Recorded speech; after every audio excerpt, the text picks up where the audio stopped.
Bonjour les amis, aujourd'hui nous allons lire Monsieur étourdi. Monsieur étourdi. C'était une belle matinée d'été, comme on les aime tous. Le propriétaire de la villa Pensebette dormait profondément. Il s'appelait Monsieur étourdi et il rêvait. Les rayons du soleil qui passaient par la fenêtre réveillèrent Monsieur étourdi. Il bâilla, s'étira et essaya de se souvenir de son rêve. Bien sûr, il l'avait oublié. D'ailleurs, il oubliait tout, absolument tout. Monsieur étourdi se leva pour aller faire sa toilette. Mais il avait oublié où se trouvait la salle de bain. Alors sais-tu ce qu'il fit? Il entra dans un placard. Oh, que je suis bête! S'exclama-t-il. Monsieur étourdi finit cependant par trouver la salle de bain et il fit sa toilette. Il pensa même à se brosser les dents. Puis il descendit à la cuisine préparer son petit déjeuner. Il fit griller du pain, mais bien entendu, il l'oublia et le pain brûla. Il fit cuire un œuf à la coque, mais bien entendu, il l'oublia et il eut un œuf dur. Chaque matin, Monsieur étourdi mangeait du pain brûlé et un œuf dur en guise de petit déjeuner.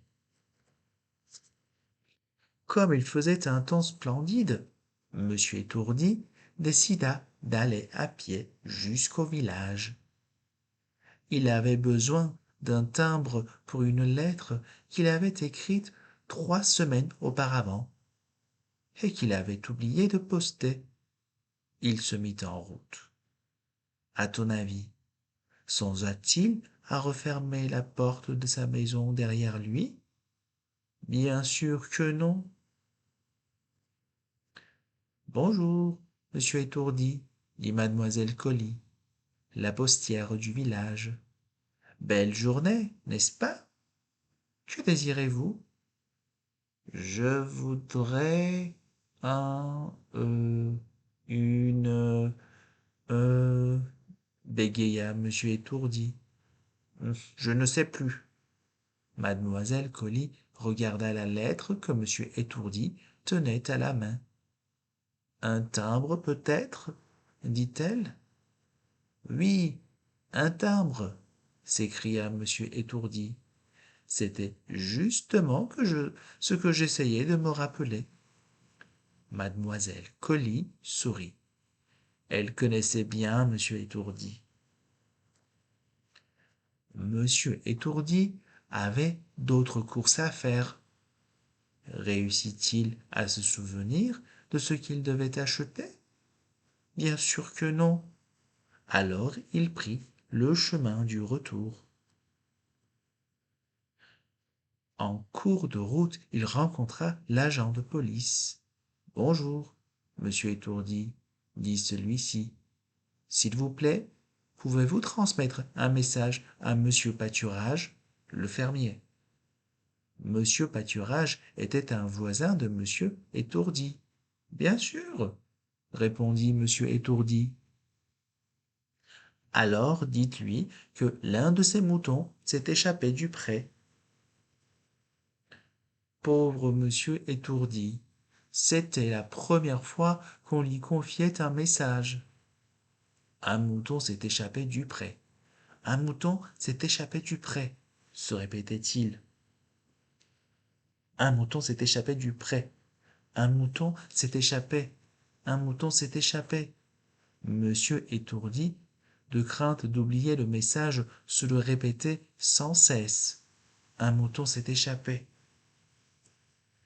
Quand il arriva à la ferme, il courut vers le fermier. Monsieur Pâturage, dit-il, j'ai un message pour vous. votre moineau s'est envolé. Monsieur Pâturage n'en crut pas ses oreilles. Mon moineau s'est envolé, répéta très lentement Monsieur Pâturage. Mais je ne possède pas de moineau, et de toute façon, les moineaux ont bien le droit de s'envoler. Vous êtes sûr de ne pas faire d'erreur? Pauvre monsieur étourdi, il s'était trompé, et il n'arrivait plus à se rappeler le message. Alors il s'en alla. Monsieur étourdi avait honte d'être aussi étourdi. Si seulement j'avais un peu plus de mémoire, se disait-il. Absorbé dans ses tristes pensées, il ne vit pas qu'un mouton lui barrait la route. Il le heurta et tomba à la renverse. Zut! Lança monsieur étourdi. Mais, fit le mouton. C'est malin de laisser un mouton s'échapper du pré, pensa monsieur étourdi. Et monsieur étourdi se souvint du message. Il bondit de joie et partit en courant à toutes jambes.